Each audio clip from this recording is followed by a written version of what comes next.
Pozdravljeni! Ormoški občinski svet se je v sredo sestal v novi sestavi. Šlo je za prvo oziroma konstitutivno sejo, ko je za naslednjo mandatno obdobje priseglo 20 novih občinskih svetnikov.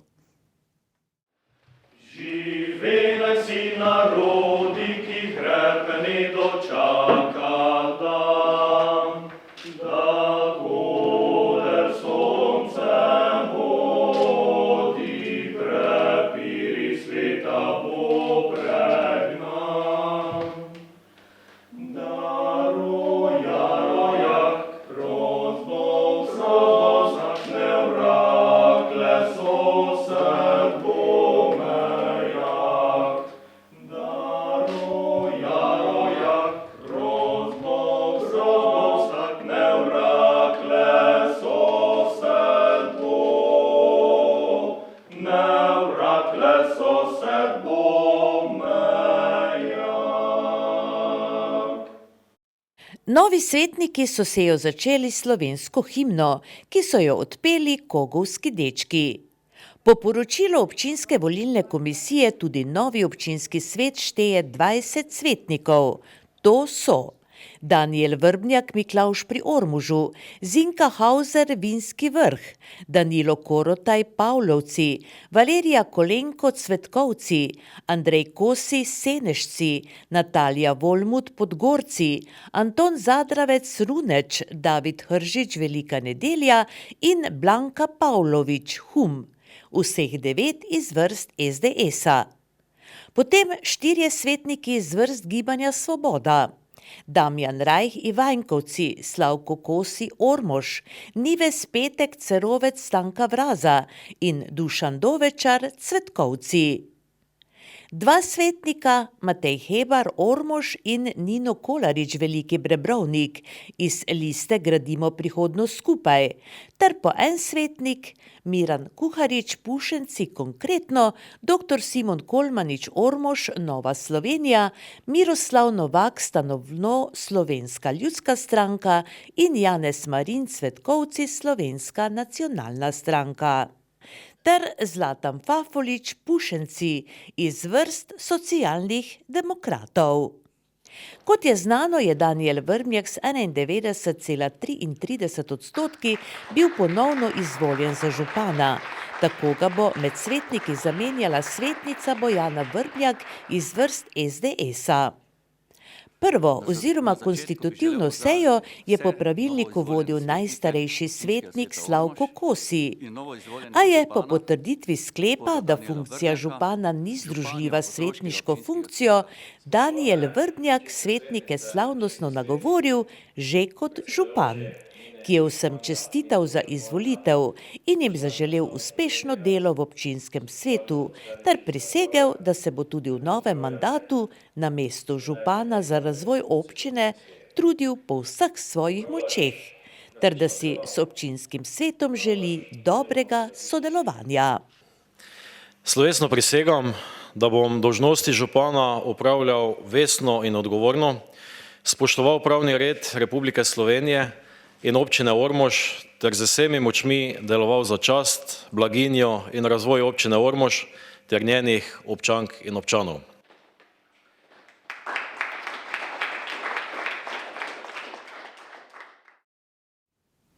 Sicer pa so se že začela decemberska dogajanja.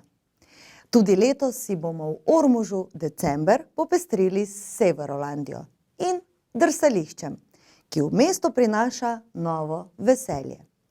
Prižig prazničnih luči in odprtje drsališča je bilo torek.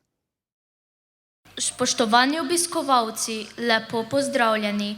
Mesec december nas nežno odeva v plašč čarobnosti in v nas tiho prebruja pričakovanja, ko se veselimo drobnih presenečenj, sladkih dobrot in malih skrivnosti. Z radostjo čakamo, da nam natrosi obilo toplih trenutkov, iskrenih nasmehov in nas ovije v srečo. Nekoč je veliki pisatelj Roald Dahl zapisal: S svetlečimi očmi glejte svet okoli vas. saj so najčudovitejše skrivnosti skrite v najbolj nenavadnih kotičkih.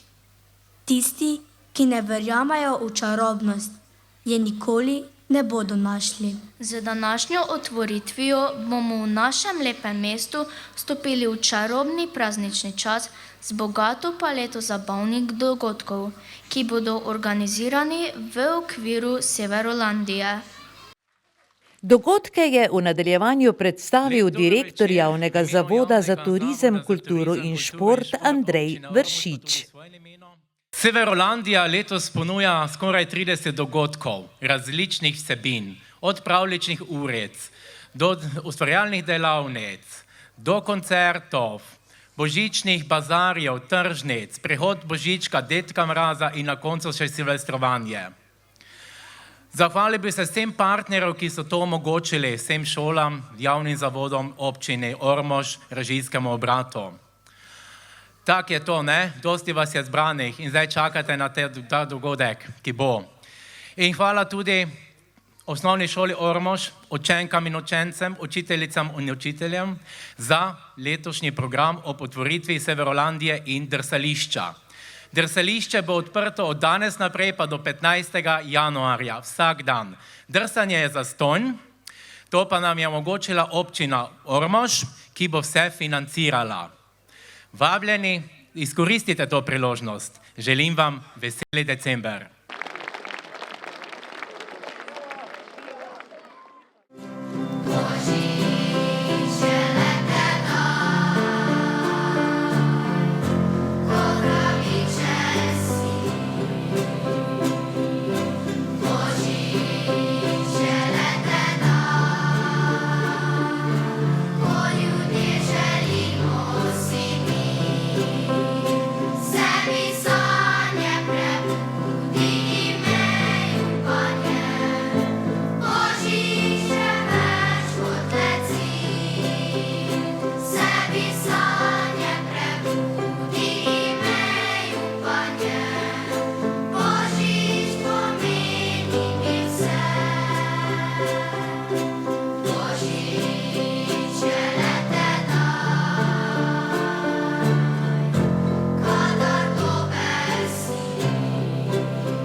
Severolandija Ormož prinaša razgibana dogajanja, v katerih sodelujejo predvsem šolarji vseh osnovnih šol v občini, društva in javni zavodi.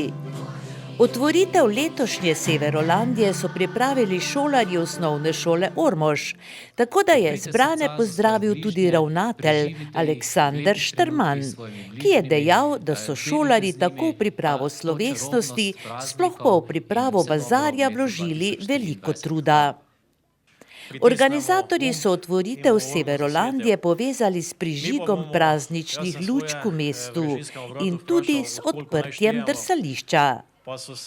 Vrhunec dogajanja pa je bil prižig lučk, ki sta jih po županovem nagovoru z najlepšimi decemberskimi željami prižgala župan Danijel Vrhnjak in otroška županja Klara Lija Žuran. 10, 9, 8, 7, 6, 5, 4, 3, 2, 1, nič!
In potem smo že odhiteli na lučke.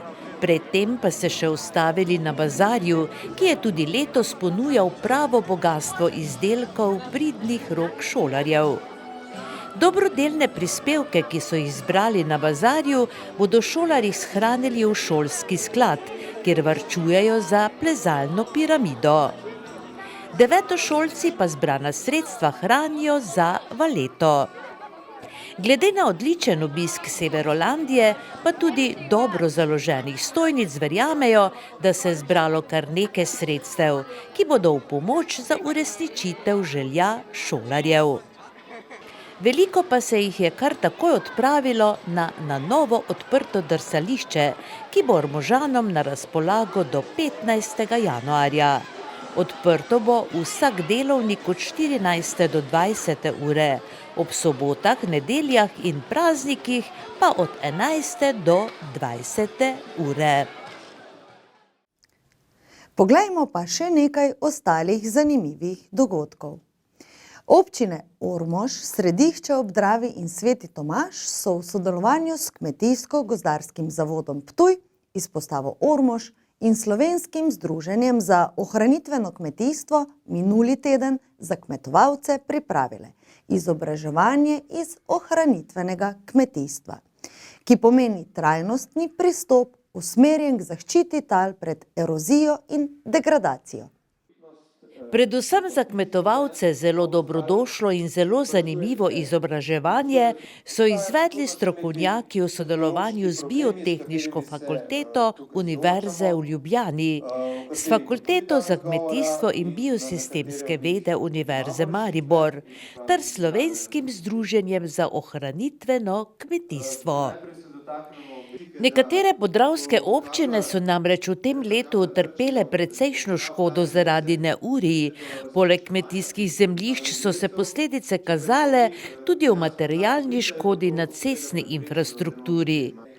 Ob neurjih in močnih deževjih se namreč soočamo s erozijo rodovitne zemlje na kmetijskih površinah, zlasti na njivah, ki se nahajajo na naklonih, pri čemer zemljino odnaša na območje cest, izpira se v vodotoke ter na zasebna zemljišča. Kako kmetijstvu premostiti vse te težave, kako jih umiliti in se predvsem dobro zavarovati pred večjim uničenjem rodovitnih tal, pa je tako bila rdeča nit tega predavanja. Ja, dober dan, hvala za možnost, da povemo, kaj se danes tukaj dogaja. Člani Društva za ohranitveno kmetijstvo želimo lokalnim kmetovalcem predstaviti rešitve, ki jih ponujajo nove oblike kmetovanja za reševanje zagad, ki jih povzročajo klimatske spremembe.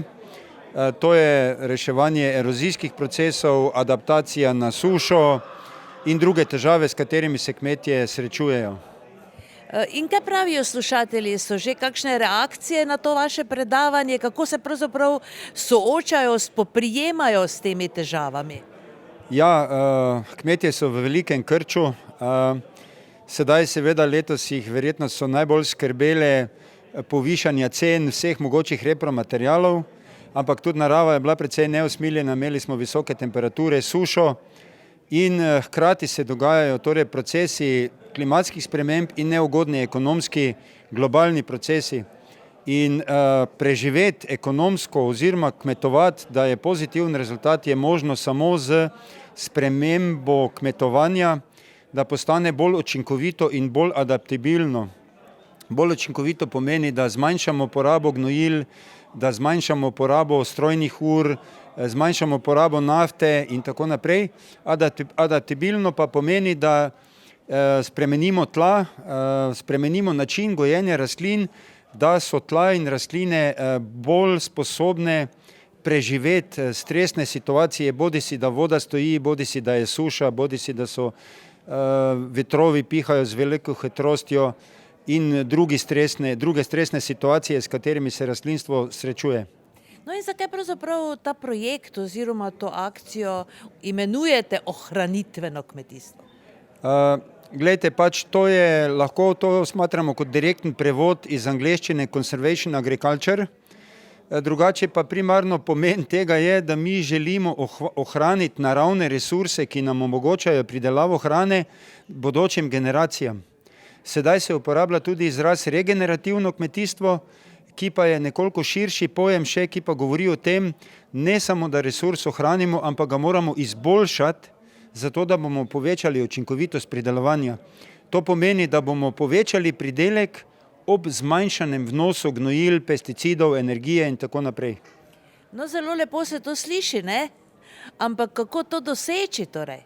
To lahko dosežemo samo, bi rekel, z veliko znanja in odločnostjo. Potrebna je odločnost. Zdaj najbolj odločne so recimo določene kmetije, kjer so mladi gospodarji in mladi prevzemniki, ki so relativno dobro strojno opremljene, tam z odločnostjo ni težav. In ti bodo tudi prvi, ki bodo pokazali, da se to da, ki bodo imeli pozitivne rezultate in ki bodo tudi učili druge.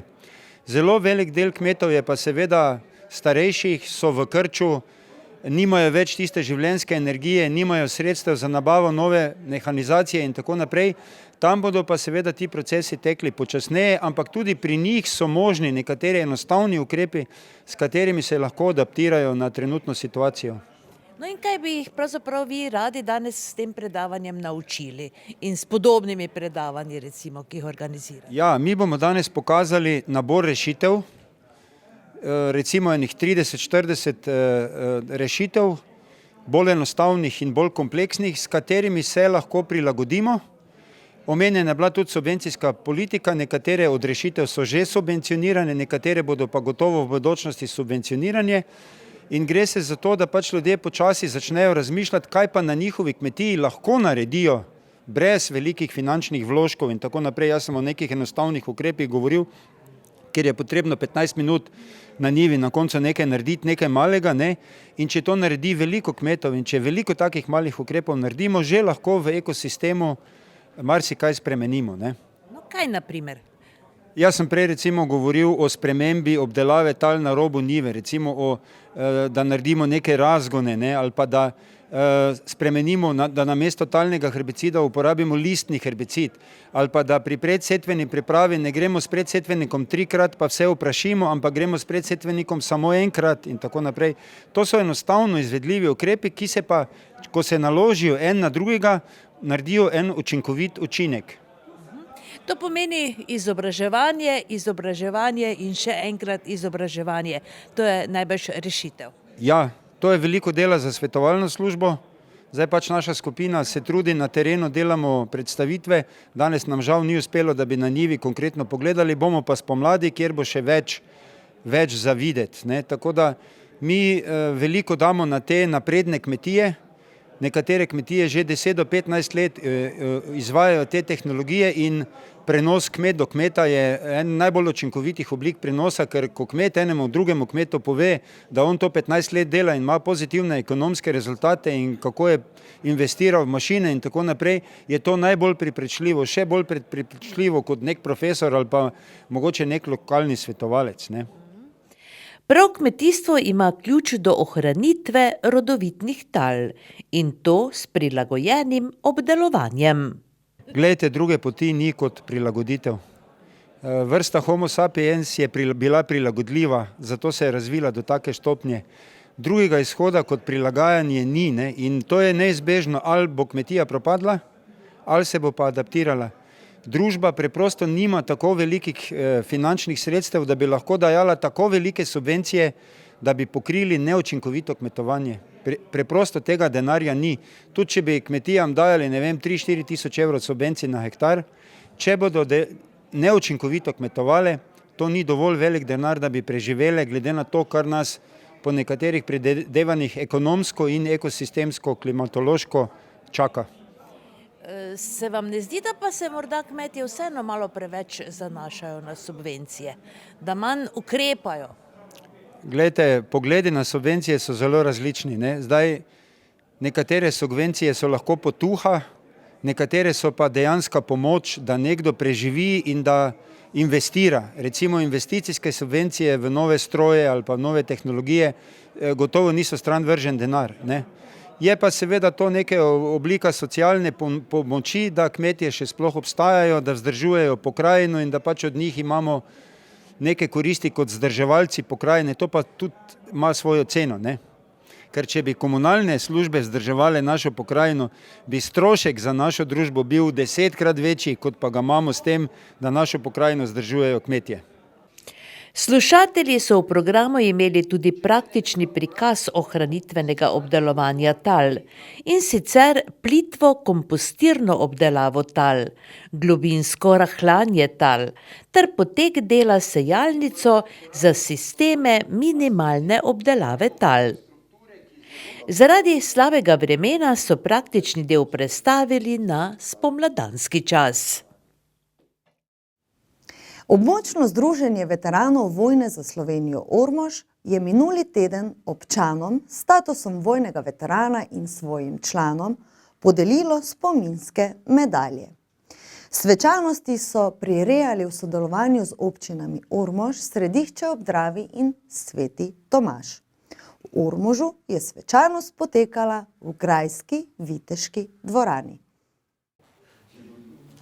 Pozdravimo prapor.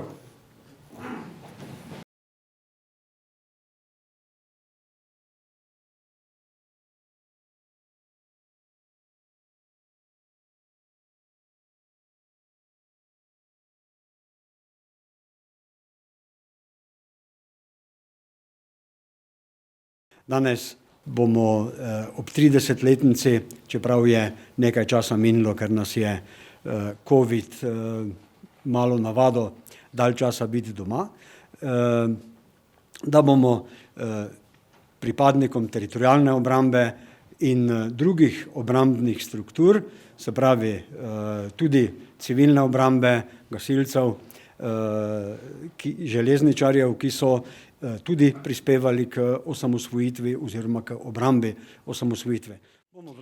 Zbrane veterane je najprej pozdravil predsednik območnega združenja veteranov Miran Fišer, nato pa tudi župan občine Ormož Danijel Vrbnjak, ki je med drugim dejal. Danes je tisti čas, ko se dobijo te spominske medalje. Jaz verjamem, da je to ena dobra zahvala. Jaz verjamem, da je to tudi en spomin na vse dobro napravljeno za našo državo.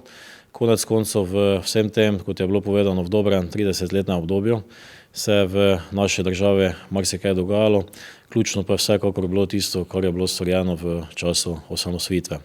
Sedaj smo ponosni Slovenci, imamo ponosno svojo državo, imamo svojo zastavo, imamo svoj grb, poslušamo ob takšnih drugih prireditvah ponosno tudi našo himno in absolutno je potrebno dati zahvalo vsem tistim, ki ste pripeljali do te točke, da vse to lahko ponosno praznujemo, ponosno obeležimo. Pomen takšnih spominskih medalj najbrž lahko razumejo le tisti, ki so čas osamosvojitvene vojne doživeli in spremljali potek dogodkov leta 1991.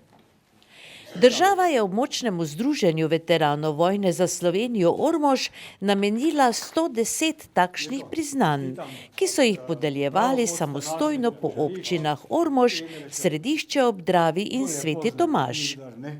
Na slovesnosti v Ormožu je tako bilo podeljenih 42 spominskih medalj, ki so jih prejeli člani območnega združenja s statusom vojnega veterana. V imenu dobitnikov spominskih medalj se je združenju oziroma državi za pozornost zahvalil Mirko Novak, nekdanji komandant teritorialne obrambe Ormož, ki je tudi eden tistih, ki se leta 1991 spominja s posebnim spoštovanjem. Gimnazija Ormož v tekočem šolskem letu že 3. leto zapored sodeluje v evropskem projektu Šola ambasadorka Evropskega parlamenta ali krajše EPAS. Gre za obsežen izobraževalni program, ki je namenjen ozaveščanju in izobraževanju dijakov in študentov o Evropski uniji ter usposabljanju za aktivno državljanstvo. Vrhunec aktivnosti znotraj projekta je za ormoške gimnazijce pomenil obisk Strasbourga oziroma tamkajšnjega Evropskega parlamenta. V Evropski uniji ima Strasbourg pomembno vlogo, saj je tu od leta 1949 sedež Sveta Evrope. V mestu je Evropsko sodišče za človekove pravice, pa tudi eno od 2 sedežev Evropskega parlamenta. Mesto leži v severovzhodnem delu Francije na levem bregu reke Ren in njegovega pritoka Il, tik ob nemško-francoski meji. Za ormoške gimnazijce je dvodnevni obisk Strasbourga bil veliko doživetje. Ekskurzije se je udeležilo 24 dijakov, to so bili dijaki ambasadorja Evropskega parlamenta in dijaki debaterji. Spremljali smo jih midve z ravnateljico. V Franciji smo preživeli 2 zanimiva dneva. Prvi dan je bil obarvan turistično, dopoldan smo si ogledali mesto Colmar, to je biser francoske pokrajine Alzacije, ki leži ob Alzaški vinski cesti.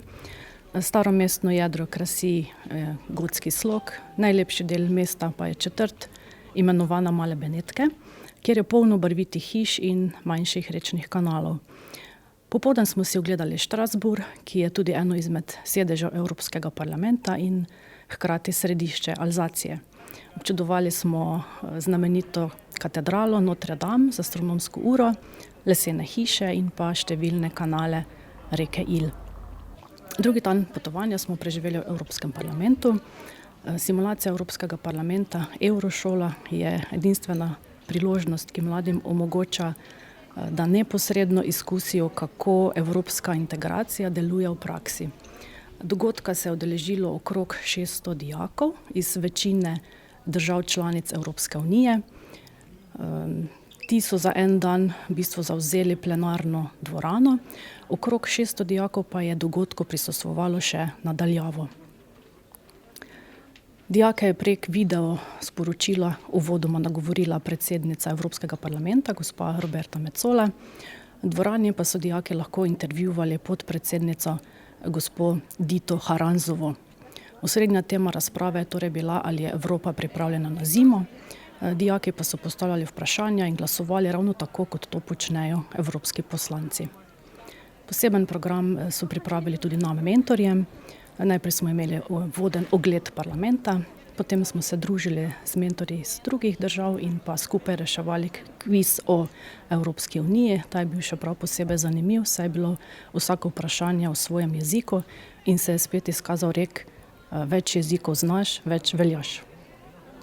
Verjamem, da sta bila obisk in aktivno sodelovanje naših dijakov v Evropskem parlamentu prav nepozabna izkušnja za njih, hkrati pa tudi priložnost za nova spoznanstva z vrstniki iz drugih evropskih držav. Sicer pa gimnazija Ormož ni bila prvič v Strasbourgu oziroma Evropskem parlamentu. Res je. V Evropskem parlamentu smo že bili s 3 dijaki, z ekipo, ki je sodelovala v projektu televizije AS, Murska Sobota, in sicer Young EU Voices, se pravi mladi glasovi Evropske unije. To je bilo tik pred prejšnjimi volitvami, kjer smo v bistvu raziskovali temo v zvezi z migracijami. V program Šola ambasadorka Evropskega parlamenta je vključenih več šol v Sloveniji in v Evropi. Izobraževalni program predstavlja odlično priložnost za vse učence srednjih in poklicnih šol ter njihove učitelje, da kot pravi pristaši evropskega povezovanja prevzamejo vlogo dijaka ali mentorja, ambasadorja Evropskega parlamenta.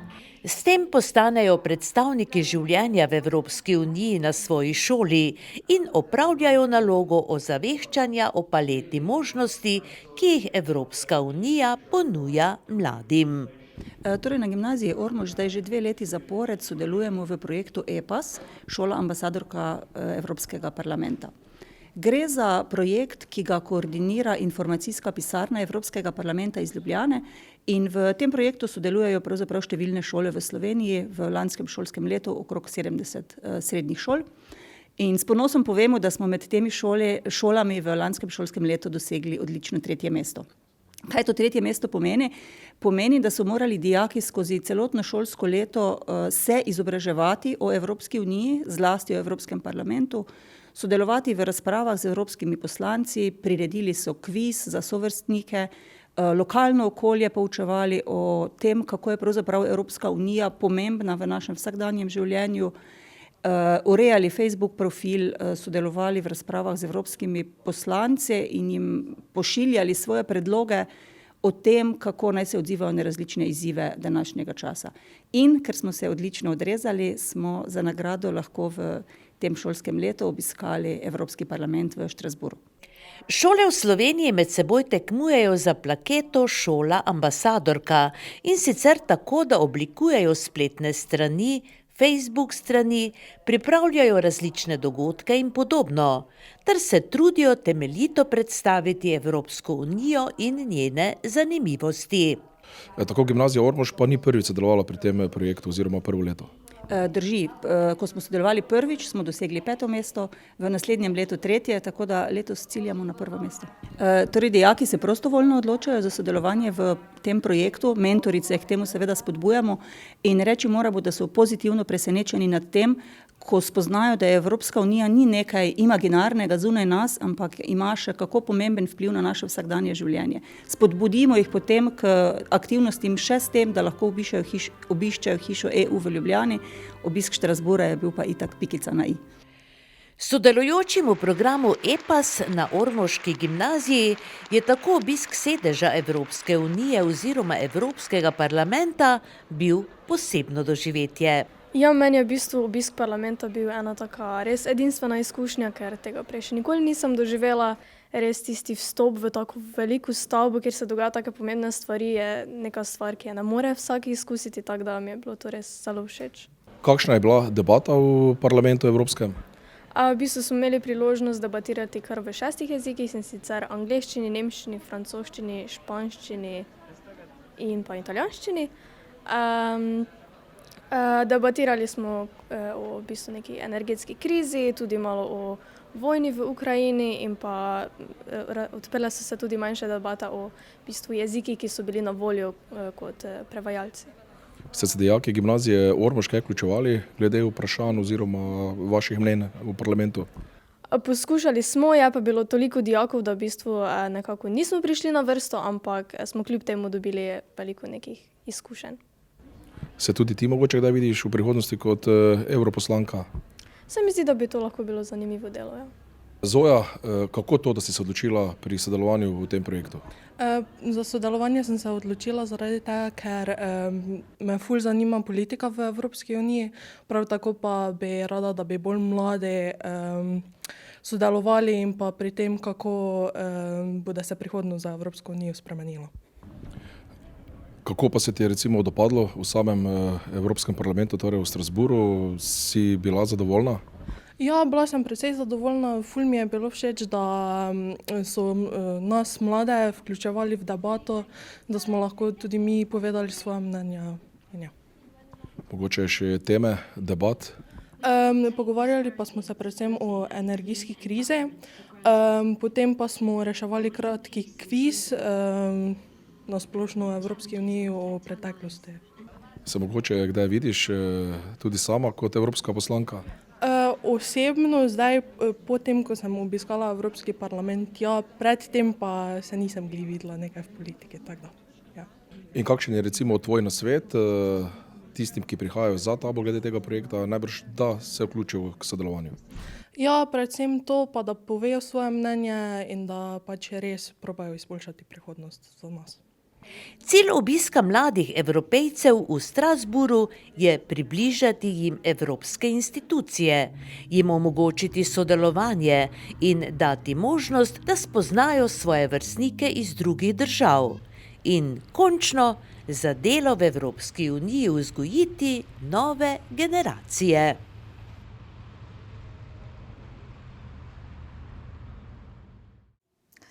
Tako. Vsega je bilo in naj se veseli december začne. Dogajanj ne bo zmanjkalo, z upanjem, da pa vam ostane nekaj časa tudi za ogled prihodnje oddaje, čez teden dni. Za danes pa Hvala za pozornost in srečno!